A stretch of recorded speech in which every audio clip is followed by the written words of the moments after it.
Jumping is scary. At times it's going to feel like it's an uncontrollable tumble. But let me tell you this. You'll sit there with that parachute on your back, all them skills you got, and you'll have it packed away and you'll never get cut up.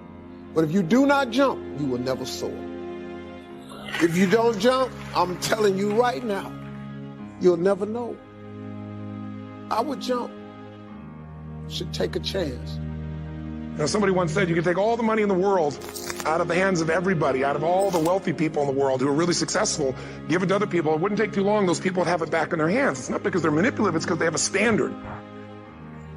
The reason people don't put themselves in a position to fail, the reason people aren't patient, is they value other people's opinions too much. You have to monitor your self-talk. Monitor your self-talk. If you go around tell people, oh, I have a horrible memory, I'm not smart enough, I'm getting too old, fill in the blank. Take those 3 magic words and live them. Raise your standard. If you fight for your limitations, you get to keep them. You gotta be willing to do it afraid. See, you might be waiting for the fear to stop. I should leap afraid. You chose to withdraw because you were afraid. You're actually tougher than you think. You never knew that, and maybe you didn't want to take on the responsibility. People are rewarded in public for what they've practiced for years in private. Stay on guard to your mind, because your mind is always eavesdropping on your self-talk. Your mind is always eavesdropping on your self-talk. Rather die leaping than on the edge figuring out how to get the courage to leap. Okay, I'm going to go make this happen. I'm going to go make this much money. I'm going to transform my kids. I'm going to create the ultimate relationship in my life. I'm going to transform my body, whatever it is. And then you don't have strong enough reasons and you don't use it. You don't follow through. It's because you didn't back up your standards with what makes those standards real, and that's rituals. You constantly remind yourself, after every defeat, after every setback, every time you get knocked down, I've got a saying, if life knocks you down, try and land on your back, because if you can look up, you can get up. See, a lot of people, because of failure, they stop believing. Let me share something with you. You will fail your way to success. So many times we're waiting. I'm waiting. 8 out of 10 millionaires have been financially bankrupt. You will fail your way to success. It doesn't matter how many times you fail. It doesn't matter how many times people tell you that you can't do it. It doesn't matter if you don't have a dime in the bank. You will fail your way to success. What's the standard they hold themselves to? And then what are all those little rituals that add up? Because think about it. Success and failure are not giant events. They don't just show up. You don't just suddenly become successful or suddenly have this cataclysmic event that makes you fail. It may look that way, but failure comes from all the little things. You're just kind of waiting. You're waiting to get everything in order. You're waiting so that everything is in you, it's together. You're waiting to not be afraid. You're waiting to have the courage. You're waiting to have all the money. You're waiting. You've got 5 seconds, and that's it. Today, 5 seconds gone. Talk yourself out of it. It's failure to make the call. It's failure to check the books. It's failure to say, I'm sorry. All the results in your life are coming from your rituals. Rituals define us. Knowing that you're never going to feel like doing all the work that it takes to have this business be everything that it possibly could. And all those little failures day after day come together until one day some cataclysmic event happens. You blame that. That event happened because you missed all the little stuff. And when you want to do it right and you want to wait till you're not afraid and you want to wait till you have it all together, oh, you made it about you. Again. See, Nelson Mandela did it. He just did it not knowing if it were right. Mahatma Gandhi just did it not knowing if it were right. Mother Teresa just did it not looking for affirmation or confirmation. Is this right? Martin Luther King did it not even knowing if it would happen before his life ended. What are you waiting on? Are you willing to do it afraid? Are you willing to do it knowing that you got so much work to do to get it better, to get it more perfect? But are you willing to do it inside your imperfection? Do you realize that in your imperfection, you're perfect for the job? Little bite-sized steps. Little things you do each day that after you do them, you get so much momentum that it's easy to succeed. You're not overwhelmed. You have these victory day after day after day on little things. The brain is going to screw you over. The brain is going to go into autopilot. The brain is going to tell you it doesn't feel like doing things. Raise your standard. From the moment that you have the idea, from the second you have that idea, you've only got 5 seconds to take action. Otherwise, it's gone. There's only one rule when it comes to productivity. There's only one rule when it comes to success. There's only one rule to getting everything you've ever wanted. And here it is. You're never going to feel like it. Ever. In any area of your life that you don't have what you want, whether it's the amount of money, the amount of people on your team, the amount of sales, the amount of trips for your family, if you only did the things that you don't feel like doing, you'd have everything you've ever wanted. The cave you fear to enter holds the treasure you seek. You have these victory day after day after day on little things. If you went through Ultimate Edge, I'm sure you learned about the hour of power, or the 15 minutes to be able to be fulfilled, or 30 minutes to thrive, where you literally just condition your body and emotion with a couple little rituals. So it doesn't matter what's going on in your world, you feel that strength, and it's not fake, it's not some pump up, it's coming from inside. I believe is even more important than intelligence. Intelligence is so important, but there are a lot of very intelligent people that never maximize their capability. How many know somebody very smart that can't fight their way out of a paper bag? Say aye. So intelligence is so valuable, but hunger is even more. And if you come to a program like this, I know the hunger is there. But the second thing it requires is a massive amount of energy.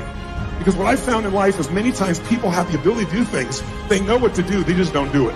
And a big part of that is energy. So when I was back there feeling the energy, got the music, it's so quiet in here. You're being quiet right now. Most of you are doing what you've done most of your life when you went to an education environment. And what is that? You're now learning the way you did when you went to a 20th century school. In a 20th century school, what do we learn? The bell rings, and what are you supposed to do? Immediately report to your what? Position. And when you get to that position, you're supposed to sit down and start a conversation with the people around you. Is that right? You're supposed to initiate. Is that right? No. When you went to 20th century school, you were taught, sit down, be quiet, be passive, wait till someone tells you what to do. Today, if you wait for someone to tell you what to do, if you don't talk to your neighbor, you're out of business. Who's with me here? Say aye. So I'd like to change this, because how many of you in this room have ever gone to an environment where you learned something that you thought was really, truly valuable? No one sold you on it. You personally thought, this is really something that could change my business, change my life. You were excited about it. But when you went home, you literally never applied a bit of what you've learned. Who's ever done this before? Raise your hand, say aye. Oh, come on. If you're not raising your hand, you lie about other shit too. Raise your hand, say aye. Who's done this more than once in your life? Say aye. Who still feels intelligent? Say aye. So we're all smart people. Why would smart people learn something, get an environment like this, and then not maximize it? It's because we've all been conditioned by our traditional education, which was designed back in the 19th century, 20th century, where you're designed to get a job, where you were supposed to report at a certain position, someone told you what to do. Basically, it was an assembly line. Today, that's not true. So I like to break out of that, because research shows if you sit and listen to me passively like you are right now, you're being very nice, smiling, nodding your head, being sweet. I appreciate it. But if you do that, research shows 3 months from now, you'll remember about 10% of what was said, which basically was wasting your time, wasting mine too. I don't want to waste yours, much less mine. So if you listen and take notes, it jumps up to the 40, 50 percentile, even if you never look at the notes again. Because just writing it down drives the groove deeper. So I'd encourage you to do that. I don't see many of you with any form of notes, but I know you have your phones. Some of you do, but if you have no notes, you must not have had a very high expectation of much value coming out of this session, clearly. But thirdly, if you physically engage your body, which is what I like to do, your voice, your body, your energy, engagement is part of what we're going to talk about here in business. It's the most pathetic level in a long time worldwide. Even though we have all these tools for productivity, we have all these tools for distraction. And as a result, most people are not maximizing. So if we want to transform, the thing we really need to be able to shift is get ourselves engaged at a different level. So what I'd like to ask you to do is, from here on out, if you're willing to, is let's start with some energy. Because let me ask you a question. If you have two people in a relationship, let's just go intimate for a moment. And you have two people, and both these individuals are really, they're in a magnificent state of mind and emotion. Their life is going beautifully. They're happy as could possibly be. And they enter a relationship, two really happy people. What's that relationship going to be like? You tell me. If you know nothing else, what kind of relationship is going to be if you got two people in a great peak state? Tell me, what's it going to be like? Now, if I'm having a soliloquy, you won't get anything out of this. I'm asking you to answer the question just so you refer back to me or affirm. I'm doing it because if you sit passively, you won't remember anything. But if you activate your nervous system by raising your hand, by asking questions,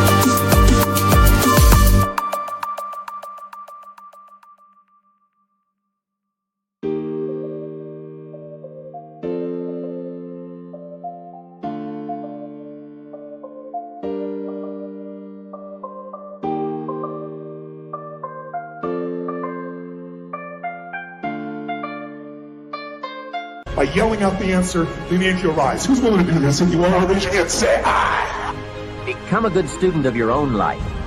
It's the information you are most familiar with and feel the strongest about. So make your own life one of your most important studies. And in studying your own life, be sure to study the negative as well as the positive, your failures as well as your successes. Our so-called failures serve us well when they teach us valuable information. They're frequently better teachers than our successes. One of the ways we learn how to do something right is simply by doing it wrong. Doing it wrong is a great school for learning. Now I would suggest that you not take too long. If you've done it wrong for 10 years, I wouldn't suggest another 10. But what a close at hand and emotionally impactful way to learn from your own experiences. When I met Mr. Schoaf, I had been working 6 years. I started when I was 19, and when I met him, I was 25. He said to me, Mr. Rohn, you have been working now for 6 years. How are you doing? I said, not very well. He said, then I suggest you not do that anymore. 6 years is long enough to operate the wrong plan. Next he asked, how much money have you saved in the last 6 years? I said, not any. He said, who sold you on that plan 6 years ago? What a fantastic question. Where did I get my present plan that wasn't working well? Hey, everyone has bought someone's plan. The question is, whose? Whose plan have you bought?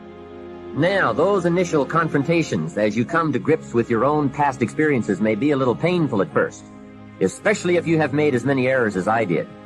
But think of the progress you can make when you have finally confronted those errors by becoming a better student of your own life. Now, the next way to learn is from other people's experiences. And remember, you can learn from other people whether they have done it right or wrong. You can learn from negative as well as positive. The Bible is such a great book because it is a collection of human stories on both sides of the ledger. One list of human stories is called examples. Do what these people did. And the other list of human stories is called warnings. Don't do what these clods did. What a wealth of information. What to do and what not to do. I think it also means, however, that if your story ever gets in somebody's book, make sure they use it as an example, not a warning. There are 3 ways to learn from other people. The first is to listen to the cassettes and read the books by and about people who've accomplished great things. All the successful people I know and work with around the world are good readers. They just read. They are so curious that they are driven to read because they just have to know. It is one of the things they all have in common. Here's a good phrase: all leaders are readers.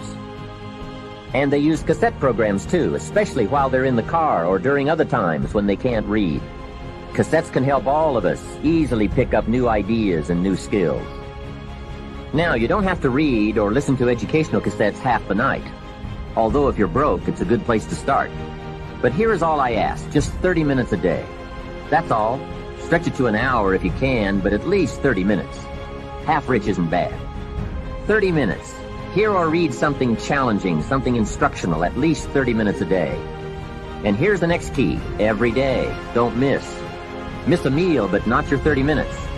Hey, you can get along without some meals, but you can't get along without some ideas, examples, and inspiration. There's a Bible phrase that says, humans cannot live on bread alone, or food alone. It says the next most important thing to bread is words. Words nourish the mind. Words nourish the soul. Humans have to have food and words to be healthy and prosperous. Make sure you have a good diet of words every day. I told my staff one day, some people read so little they have rickets of the mind. And also remember, to properly feed the mind, you must have good balance. Don't just read or listen to the easy stuff. You can't live on mental candy. Here is a thought. Why not call good books and cassettes tapping the treasure of ideas? That's it. Tapping the treasure of ideas, like you're doing with this program. And if somebody's got a good excuse for not tapping the treasure of ideas for at least 30 minutes every day, or spending the money and getting the books and cassettes, I'd like to hear it. Some excuses you wouldn't believe. I say, John, I've got this gold mine. I've got so much gold, I don't know what to do with it all. Come on over and dig. John says, I don't have a shovel. I say, well, John, get you one.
He says, do you know what they want for shovels?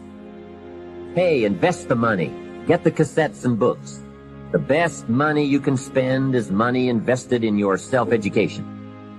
Don't shortchange yourself when it comes to investing in your own better future. Mr. Shoaff got me started on my library when I first met him. He said to me, become self-educated. Standard education will get you standard results. Check those numbers and see if that's what you want. And if it isn't, if you want something better than standard, you must become self-educated. So I went to work on my library, and I now have one of the best. Shoaff said repetition is the mother of skill. And if you could have seen my bank account at the time, you would have known I needed lots of that kind of repetition. Some of the ideas in that book made major changes in my life. As I look back now, the book was worth thousands, and I bought it for pennies. I learned a very valuable lesson. There can be a great deal of difference between cost and value. Before I met Mr. Shoaff, I used to ask, how much does it cost? After I met him, however, I soon learned to ask, how much is it worth?